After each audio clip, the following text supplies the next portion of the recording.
creature rises from smoke, carries the roar of an army, and wears the face of something almost human. But being moves like an insect, strikes like a scorpion, yet marches with the discipline of a trained warhorse.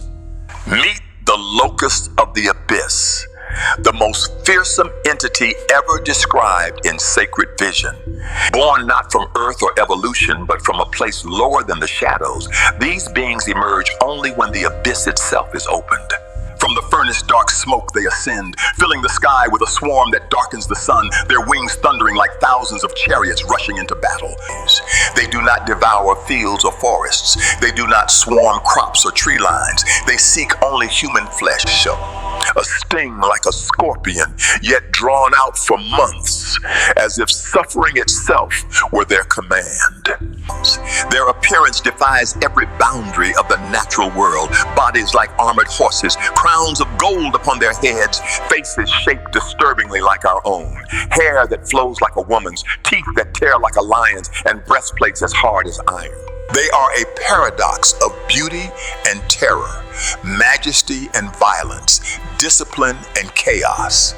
A creature described once, seen never again on you.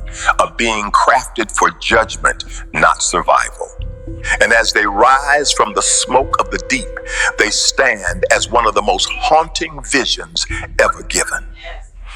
A living reminder that not all monsters belong to myth.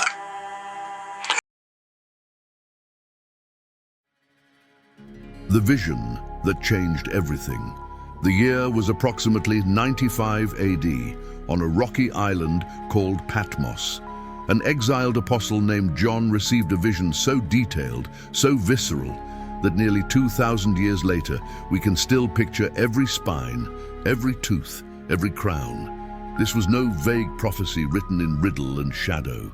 This was description, the kind you give when you've seen something with your own eyes and can't unsee it.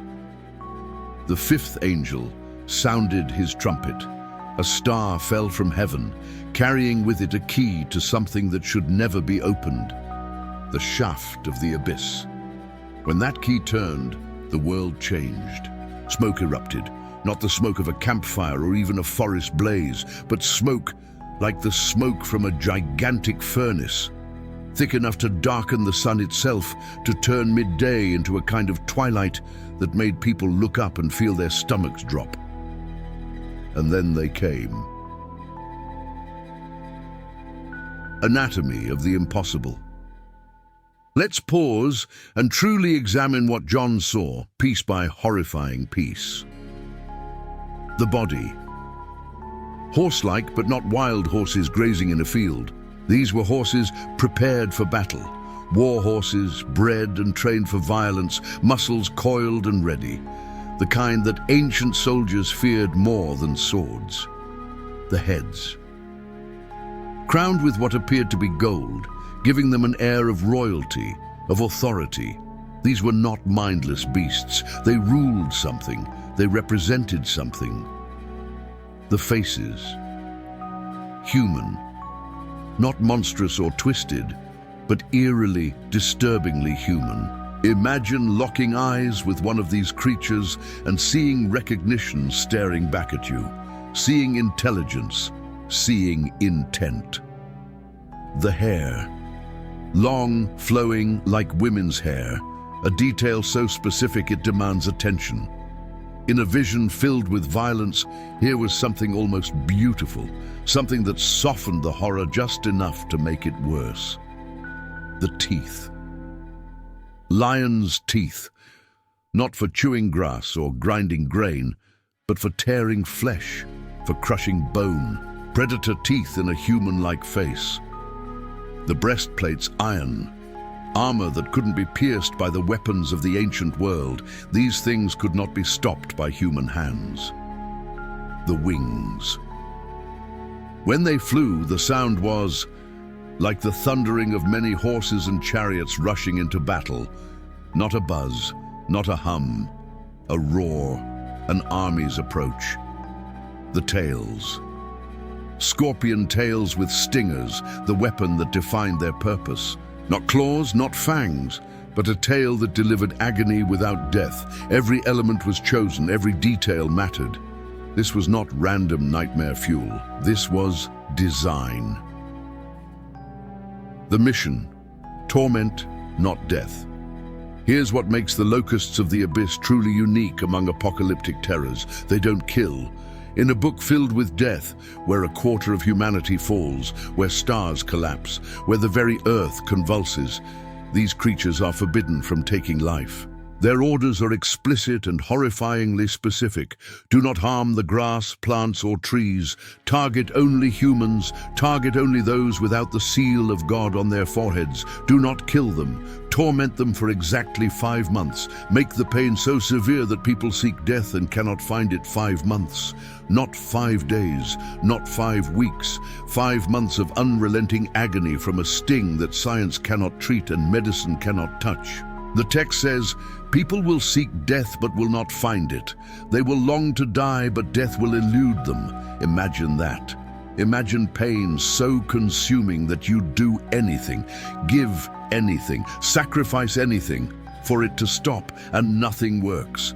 Pills don't work, weapons don't work. Even the final escape of death itself is denied. This is torture given form and wings. Chakersko, the king of the bottomless pit. But the Locusts do not act alone. They are not a wild swarm, not an uncontrolled plague. They have a king. His name in Hebrew is Abaddon, in Greek, Apollyon. Both names mean the same thing: destroyer. This is the angel of the abyss, the one who commands the swarm, the intelligence behind the invasion. The Locusts are disciplined because they follow orders. They are precise because they serve a purpose. Abaddon is mentioned only once in the entire New Testament in this single chapter, making this entity as mysterious as it is terrifying. Who is this angel? Is this a fallen being, a demon of the pit, or something else entirely? A force of divine judgment wearing a crown of destruction? The text doesn't explain. It simply names him and moves on, as if the name itself is enough. And perhaps it is. Why locusts? The symbolism beneath the horror.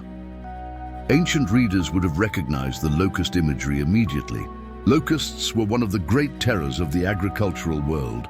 A swarm could descend on a region and devour every growing thing, leaving famine and desperation in their wake. Locusts represented divine judgment, the 8th plague of Egypt. Overwhelming numbers, a swarm too vast to count or stop. Unstoppable destruction. Once they arrived, resistance was futile. Natural disaster turned supernatural weapon. But John's locusts are not natural. They are what happens when the image of a locust is corrupted, twisted, and given purpose by something from beyond the world. They keep the swarm, the numbers, the inevitability, but they abandon the crops for human targets. They trade death for something worse. It's as if the vision is saying, you thought you knew what a plague looked like. You were wrong. The seal. Who is protected?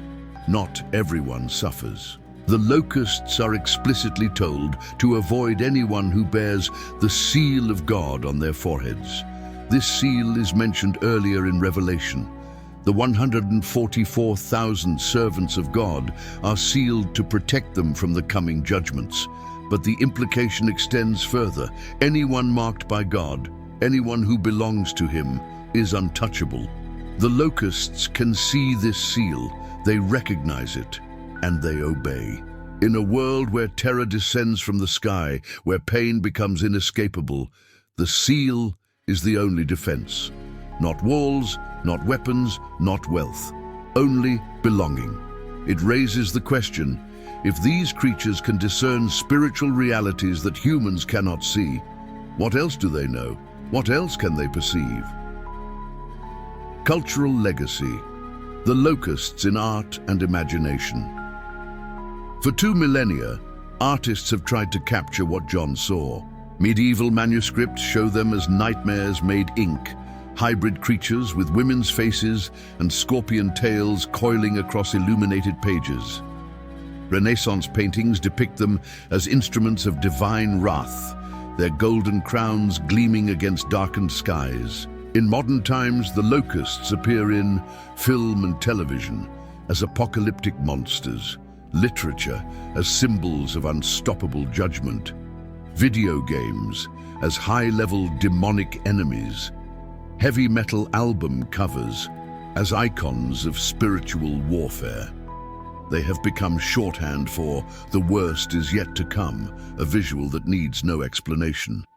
But no depiction quite captures the original dread.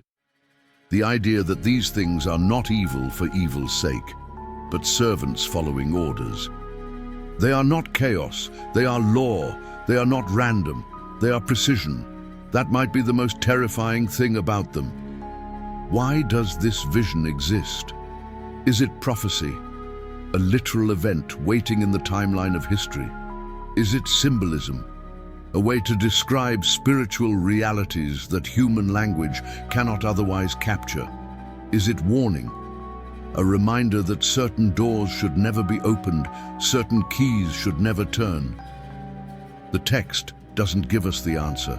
It simply shows us the creatures and tells us, this is what happens when the abyss is opened. This is what waits in the smoke.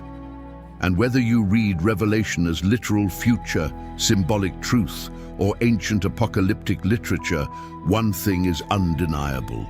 The locusts of the abyss remain one of the most unforgettable images ever recorded, a vision so specific, so detailed, so utterly alien that it defies explanation. They are horses that aren't horses. They are crowned insects with human faces. They are an army that torments but does not kill. They are a glimpse into something humanity was never meant to see. And they are waiting. The final detail. One last element of the vision deserves attention. The 5 months. Why 5 months? Why not a week or a year or forever? The answer may lie in the natural life cycle of a locust. From hatching to death, many locust species live approximately 5 months. It's their season, their time. Even in judgment, there is precision. Even in torment, there is a limit. The locusts do not reign forever. They have their season, and then, like all locusts, they are gone. But while they are here, the sky darkens, and the sound of their wings is the thunder of war.